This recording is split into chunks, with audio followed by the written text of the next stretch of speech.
हरे कृष्णा। श्री कृष्ण पुस्तक से पाठ अध्याय 2 देवताओं द्वारा गर्भस्थ भगवान कृष्ण की स्तुति।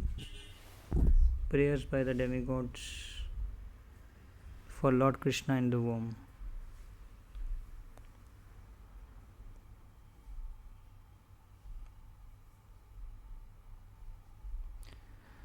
कृष्ण तथा योग माया भाई तथा बहन परम शक्तिमान तथा परम शक्ति के रूप में प्रकट हुए।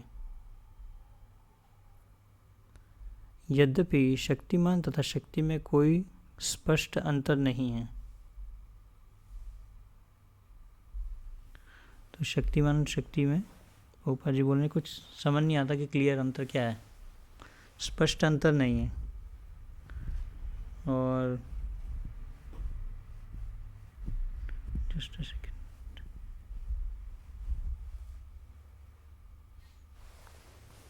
There is no clear distinction between the powerful and the power. Power is always subordinate to the powerful. तो शक्ति जो है सदैव ही शक्तिमान के अधीन रहती है। जो लोग भौतिकवादी हैं वे शक्ति के उपासक हैं, किंतु जो अध्यात्मवादी हैं वे शक्तिमान के पूजक हैं। कृष्ण परम शक्तिमान है और भौतिक जगत में दुर्गा परम शक्ति है।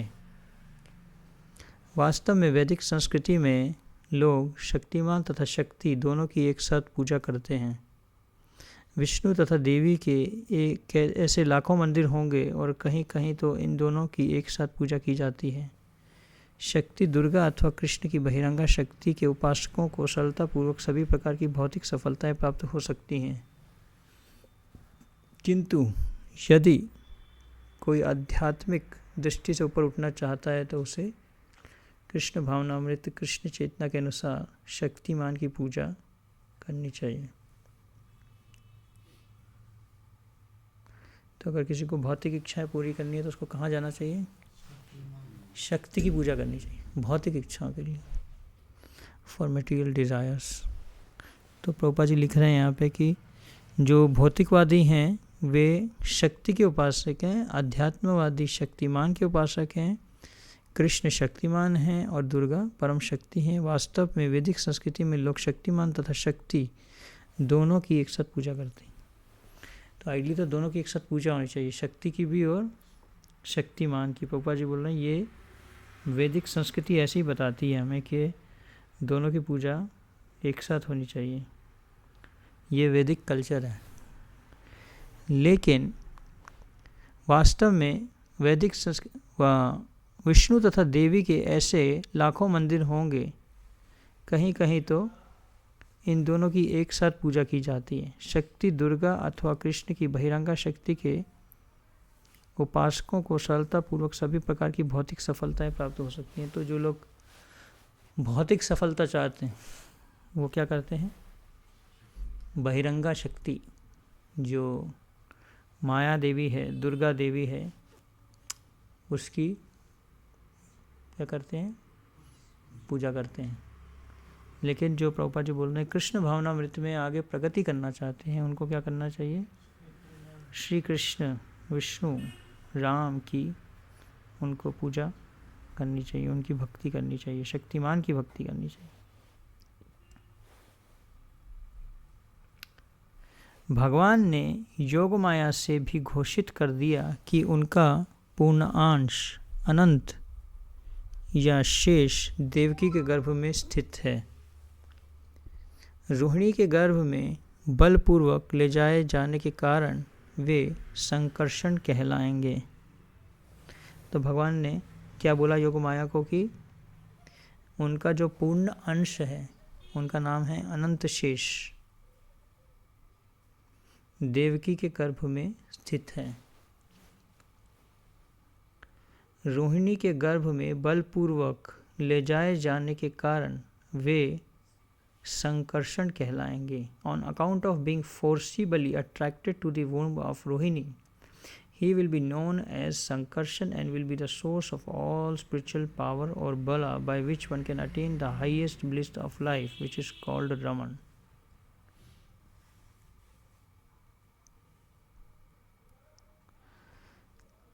तो इसलिए संकर्षण को या बलराम जी को संकर्षण भी कहते हैं, क्योंकि वो उनको रोहिणी के गर्भ में आकर्षित किया गया और वे समस्त देवी शक्ति या बल के स्रोत होंगे जिसके द्वारा लोग जीवन का सर्वोच्च आनंद रमण जिसे प्राप्त कर पाएंगे। तो अगर हमें आध्यात्मिक शक्ति चाहिए, बल चाहिए, भक्ति करने की शक्ति चाहिए, तो हमें भगवान बलराम जी को प्रार्थना करना चाहिए। by which one can attain the highest bliss of life, which is called Raman. Therefore, the plenary portion Ananta will be known after his appearance either as Sankarshan or Balram. अतः पूर्ण अंश अनंत अपने अवतार के पश्चात संकर्षण या बलराम के नाम से प्रसिद्ध होंगे। उपनिषदों का कथन है, नायमात्म बल हीनेन लभ्या, नायम आत्म बल हीनेन लभ्या। तात्पर्य यह है कि कोई परमेश्वर या किसी प्रकार के आत्म साक्षात्कार के परम स्तर को तब तक प्राप्त नहीं कर सकता जब तक बलराम की पर्याप्त कृपा न हो। तो अगर हमें आत्म साक्षात्कार प्राप्त करना है, जब तक भगवान बलराम की कृपा नहीं होगी, हेनो निताय बिने भाई राधा कृष्णा पाईते नहीं, तो जब तक हमारे ऊपर भगवान बलराम की कृपा नहीं होगी। भगवान बलराम जो हैं वो सेवक भगवान हैं और भगवान कृष्ण क्या है? सेव्य भगवान, जिनकी सेवा की जाती। तो भगवान बलराम हमें अपने सेवा भाव से सिखाते हैं कि कैसे भगवान कृष्ण की सेवा करनी चाहिए। सेवा करने का जो भाव है उसको कौन सिखाता है? भगवान बलराम। तो जब तक हमारे पास में सेवा भाव नहीं है तो तब तक हम सही से सेवा नहीं कर पाएंगे। तो इसलिए प्रभुपाद जी बोल रहे हैं कि the purport is that one cannot attain the supreme platform of self realisation without being sufficiently favoured by Balaram. Bala doesn't mean physical strength. तो प्रभुपाद जी बोल रहे हैं बल का अर्थ शारीरिक शक्ति नहीं है। कौन सी शक्ति है ये? आध्यात्मिक शक्ति। सेवा करने की जो शक्ति है वो कहाँ से प्राप्त होती है? भगवान बलराम जी से प्राप्त होती है। जब तक उनकी कृपा नहीं होगी तब तक हमें आत्म साक्षात्कार नहीं हम कर पाएंगे। No one can attain spiritual perfection by physical strength. One must have the spiritual strength which is infused by Balram or Sankarshan, Ananta or Shesh is the source of the power which sustains all the planets in their different positions. तो हमें पता ही है कि कैसे जो बलराम या संकर्षण द्वारा प्रदत्त की, उसमें आध्यात्मिक शक्ति होनी चाहिए जो बलराम द्वारा प्रदत्त की जाती है। अनंत या शेष उस शक्ति का स्रोत है जो समस्त लोगों को उनकी विविध स्थितियों में धारण किए रहती हैं। तो भगवान बलराम से ही वो शक्ति आती है जिसके द्वारा जितने भी लोक हैं, प्लैनेट्स हैं, वो अपनी स्थिति में फिक्स रहते हैं। Materially, this sustaining power is known as the law of gravitation, but actually it is display of the potency of Sankarshan. तो भौतिक रूप से धारण करने की यह शक्ति गुरुत्वाकर्षण कहलाती है, ग्रेविटेशनल फोर्स जिसको कहते हैं। लेकिन ये आ कहाँ से रही है? शक्ति कहाँ से आ रही है? बलराम जी से आ रही है। बलराम जी तो होल्ड करके बैठे हैं सारा कुछ, ये तो सब नीचे गिर जाएं। सारे के सारे प्लैनेट्स होल्ड हुए हैं कैसे? भगवान बलराम की शक्ति से तो हो रहे हैं। किंतु वास्तव में यह संकर्षण शक्ति का ही प्रदर्शन है। बलराम या संकर्षण आध्यात्मिक शक्ति या आदि गुरु हैं। अतः भगवान नित्यानंद प्रभु जो बलराम के अवतार भी हैं, आदि गुरु हैं, और गुरु भगवान बलराम का प्रतिनिधि होता है जो आध्यात्मिक शक्ति प्रदान करता है। तो गुरु भी जो है किसके प्रतिनिधि हैं? भगवान बलराम के। क्योंकि गुरु हमें क्या सिखाते हैं? कैसे भगवान कृष्ण की सेवा करनी। Spiritual master is the representative of Balram, the form of Supreme Personality of Godhead who supplies spiritual strength. In Chaitanya Charitamrita it is confirmed that spiritual master is the manifestation of mercy of Krishna. चैतन्य चेतावनी में इसकी पुष्टि की गई है कि गुरु कृष्ण की कृपा का प्राकट्य हैं। तो जो गुरु हैं वो बेल बज गई।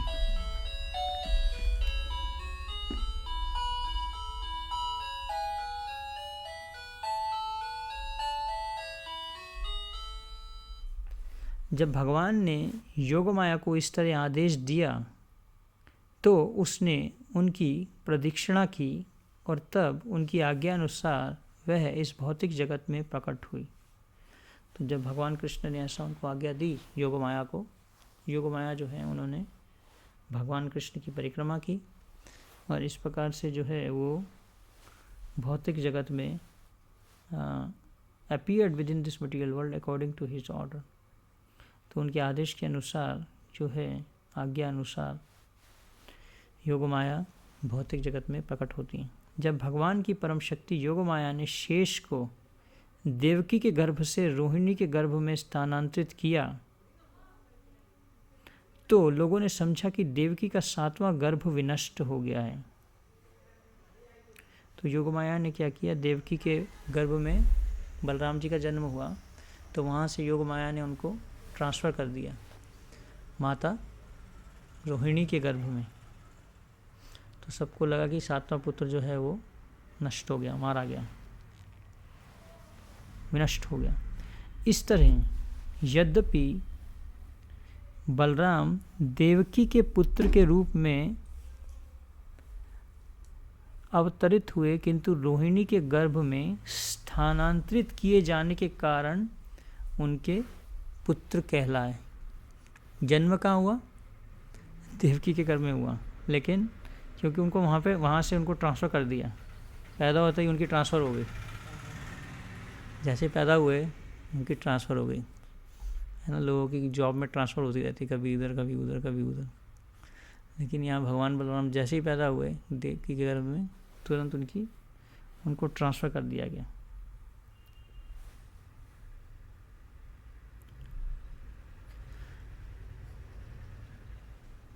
तो वे दोनों ही योग माया के वश में थी।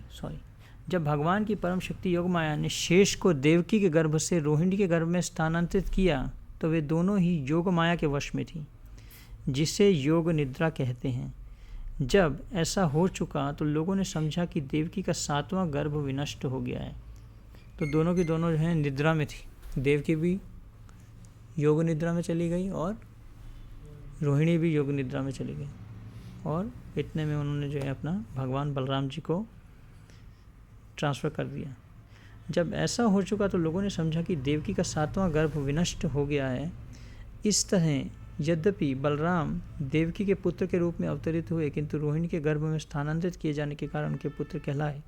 इस व्यवस्था के बाद अपने निष्काम भक्तों की रक्षा के लिए सदैव तत्पर रहने वाले भगवान श्री कृष्ण ने अपनी पूर्ण अचिंत्य शक्तियों सहित संपूर्ण सृष्टि के स्वामी के रूप में वसुदेव के मन में प्रवेश किया। तो फिर सबसे पहले भगवान के जन्म से पहले भगवान कहाँ पे अवतरित हुए, वासुदेव के मन में।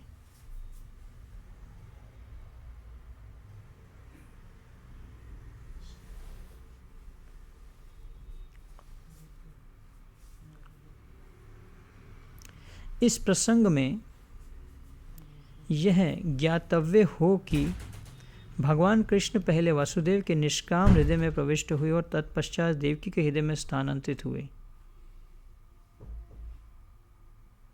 वे देवकी के गर्भ में वीर्य द्वारा स्थापित नहीं हुए थे। भगवान अपनी अचिंत्य शक्ति से किसी रूप में प्रकट हो सकते हैं। उनके लिए यह अनिवार्य नहीं कि वे स्त्री के गर्भ में वीर्य क्षेपण के सामान्य विधि द्वारा प्रकट हो। तो भगवान का जन्म कैसे हुआ था, पहले वासुदेव के मन में गए, वासुदेव के हृदय में, फिर वहाँ से देवकी के हृदय में गए। कोई वो साधारण जैसे बच्चे का जन्म होता है, भगवान का जन्म कर्म च मे दिव्यम क्या होता है, साधारण बच्चे की तरह भगवान का जन्म नहीं होता। उनका जो जन्म है वो कैसा होता है? दिव्य होता है। साधारण बच्चों की तरह उनका जन्म नहीं होता। जब वसुदेव भगवान को अपने हृदय में धारण किए हुए थे, तो जब भगवान किसके हृदय में गए? वसुदेव के हृदय में। तो जब वसुदेव ने भगवान को अपने हृदय में लिया तो वे उस देदीप्यमान सूर्य की भांति लग रहे थे, जिसके प्रखर किरणें सदा असह्य होती हैं और सामान्य जनों को झुलसाने वाली होती हैं। तो एक सूर्य की तरह चमकने लग गए। कौन? वासुदेव के हृदय में भगवान चले गए। तो यहाँ पे बताया जा रहा है कि कैसे जो है वो कैसे चमक रहे थे।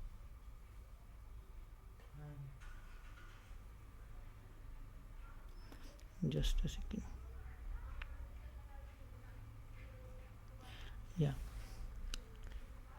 Within his heart he appeared just like the glowing sun. जैसे सूर्य एकदम से चमकता है। और समझिए एग्जाम्पल बहुत सुंदर है कि जब भगवान वासुदेव के हृदय में गए तो वासुदेव कैसे लग रहे थे? जैसे चमकता हुआ सूर्य, ग्लोइंग सन।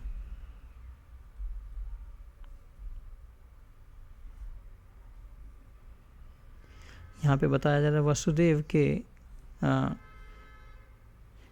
दीप्यमान सूर्य की भांति लग रहे थे, glowing sun, whose shining rays are always unbearable and scorching to the common man, कि जिसकी चमकती हुई किरणें कैसी हैं? चुभने वाली हैं और जिसको सहन नहीं किया जा सकता। ऐसे लग रहे थे। कौन लग रहे थे? वासुदेव ऐसे चमक रहे थे बिल्कुल। ऐसे कोई थोड़ी ना साधारण बच्चे का जन्म होता है।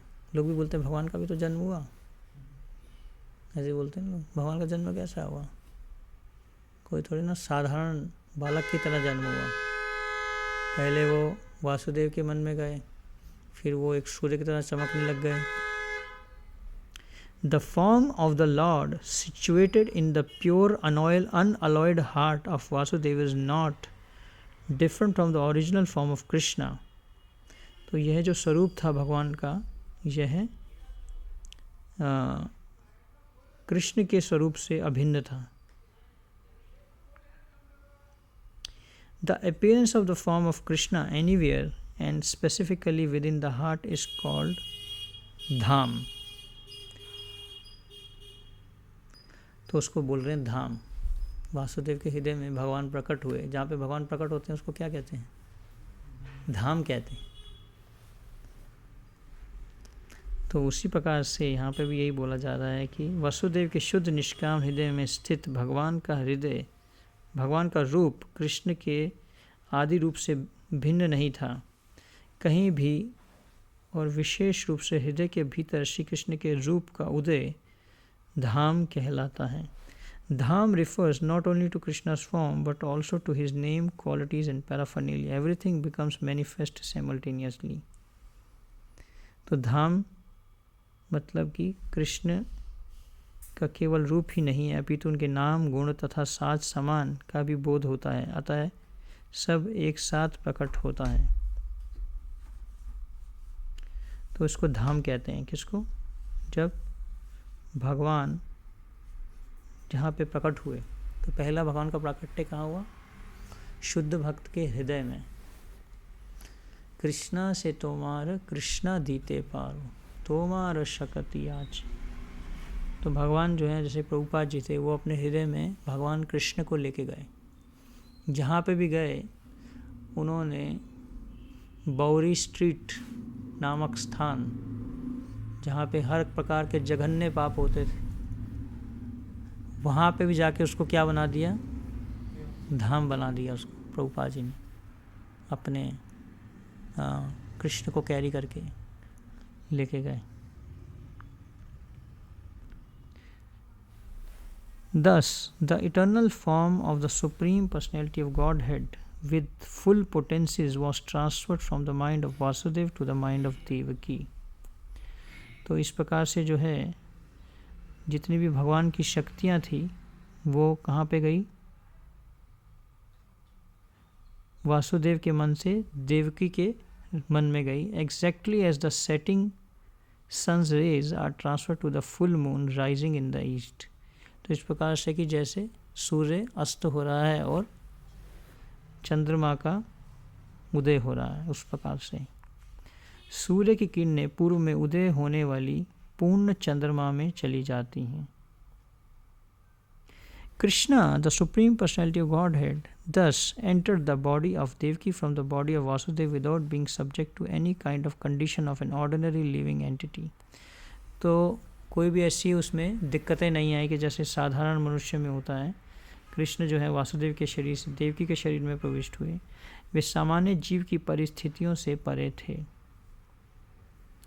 चूँकि कृष्ण वहाँ थे, अतः यह समझना चाहिए कि उनके सारे पूर्ण अंश नारायण तथा सभी अवतार नरसिंह, वराह इत्यादि उनके साथ साथ थे और उन पर भी इस जगत की परिस्थितियां काम नहीं कर रही थी। तो सारे के सारे जो नियम हैं भौतिक जगत के भगवान पे नहीं लगते। भगवान नियमों को बनाते हैं, लेकिन वो नियम भगवान पे नहीं लगते। तो भौतिक जगत का कोई भी नियम उन पे काम नहीं कर रहा था। इस प्रकार देवकी उन भगवान का वास स्थान बन गई जो अद्वितीय हैं और सारी सृष्टि के कारण हैं। यद्यपि देवकी परम सत्य का वास स्थान बन गई, किंतु कंस के घर के भीतर रहने के कारण वे शामित अग्नि या दुरुपयुक्त विद्या की भांति दिखाई पड़ती थी। जब अग्नि किसी पात्र में रखी जाती है या किसी बंद घड़े में रखी जाती है तो अग्नि की प्रकाशमान किरणें नहीं दिखती। इसी प्रकार से वह दुरुपयुक्त ज्ञान जिससे सामान्य जनता को लाभ नहीं पहुंचता, प्रशंसित नहीं होता। इसी प्रकार देवकी कंस के महल के कारागार की दीवारों के भीतर रखी गई थी, जिसमें कोई भी उनके उस दिव्य सौंदर्य को देख नहीं सकता था जो उनके गर्भ में भगवान के आने से उत्पन्न हुआ था।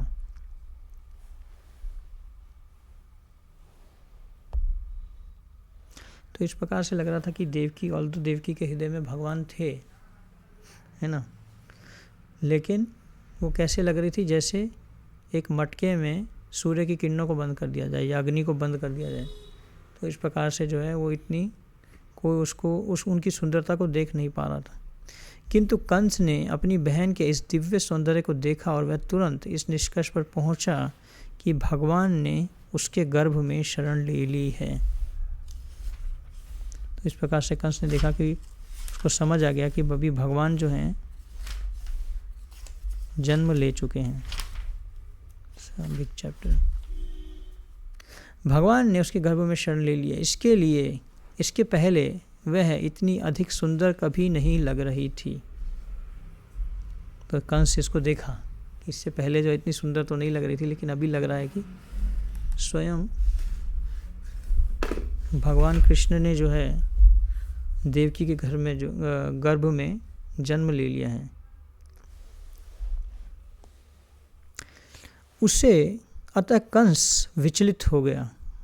वह स्पष्ट रूप से समझ गया कि देवकी के घर में कोई कौतूहलपूर्ण वस्तु अवश्य है। कौतूहलपूर्ण, something wonderful with in the womb of Devaki. अतः कंस विचलित हो गया। उसे विश्वास था कि भविष्य में उसका वध करने वाला भगवान का आगमन हो चुका है। कंस सोचने लगा, अब देवकी का क्या किया जाए। उसके गर्भ में निश्चित रूप से विष्णु या कृष्ण हैं। अतः यह निश्चित है कि कृष्ण देवताओं का उद्देश्य पूरा करने के लिए आ गए हैं। यदि मैं तुरंत देवकी का वध कर भी दूं तो उनका उद्देश्य विफल नहीं हो सकता। कंस भली भांति जानता था कि विष्णु के उद्देश्य को कोई विफल नहीं कर सकता। कोई भी बुद्धिमान पुरुष जान सकता है कि भगवान के नियमों का अतिक्रमण नहीं किया जा सकता।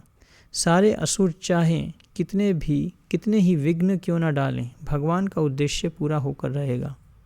कंस ने सोचा, यदि इस समय मैं देवकी को मारता हूँ तो विष्णु अपनी परम इच्छा को अधिक तीव्रता से लागू करेंगे। देवकी को इस समय मारना सबसे घृणित कार्य होगा, भले कोई कितनी भी विषम परिस्थिति में क्यों न हो। किंतु वह अपनी ख्याति नष्ट नहीं करना चाहता। यदि इस समय मैं देवकी को मारता हूँ तो मेरी ख्याति नष्ट हो जाएगी। कंस ऐसा सोच रहा था, बुद्धि लगा रहा था कि मारूं या नहीं मारूं। अगर मार दूंगा तो मेरी ख्याति नष्ट हो जाएगी। If I kill Devaki, Vishnu will enforce his supreme will more vehemently. To kill Devaki just now would be a most abominable act. No one desired to kill his reputation even in the awkward situation. Devaki को इस समय मारना सबसे घृणित कार्य होगा, भले कोई भी कितनी विषम परिस्थिति में क्यों ना हो, किंतु वह अपनी ख्याति नष्ट करना नहीं चाहता। यदि इस समय मैं देवकी को मारता हूँ तो मेरी ख्याति नष्ट हो जाएगी। आखिर देवकी एक अबला है और वह मेरी शरण में है, वह गर्भवती है, और यदि मैं उसे मारता हूँ तो मेरी ख्याति मेरे जीवन भर के पुण्यों का फल तदा मेरे जीवन की अवधि है समाप्त हो जाएगी। तो ऐसे ऐसे जो अलग अलग विचार कंस के मन में आ रहे थे। उसने आगे भी विचार किया, जो व्यक्ति अत्यधिक क्रूर होता है वह इसी जीवन काल में मृत तुल्य रहता है। क्रूर पुरुष अपने जीवन काल में किसी को प्रिय नहीं होता और उसकी मृत्यु के बाद लोग उसे कोसते हैं। अपनी देहात्म बुद्धि के कारण मनुष्य का पतन होता है और नरक के गहनतम भाग में धकेल दिया जाता है। कंस ने उस समय देवकी के वध के पक्ष और विपक्ष पर इस प्रकार से विचार किया।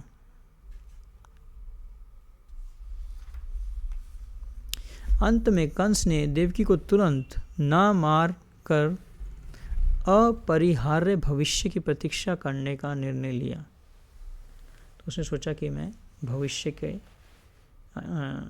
but to wait for the inevitable future.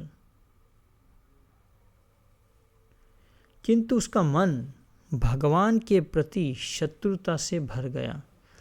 But his mind became absorbed in animosity against the personality of Godhead.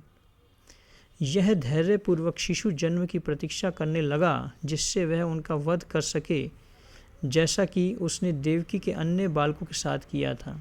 इस प्रकार भगवान के प्रति शत्रुता के सागर में निमग्न वह बैठते, सोते, चलते फिरते, खाते, काम करते, जीवन की सभी अवस्थाओं में कृष्ण अथवा विष्णु के ही विषय में सोचने लगा। Thus, being merged in the animosity against the personality of Godhead, he began to think of Krishna or Vishnu while sitting, sleeping, walking, eating, working, in all situations. तो हर समय वो किसके बारे में सोच रहा था अपने मन में? कृष्णा के बारे में।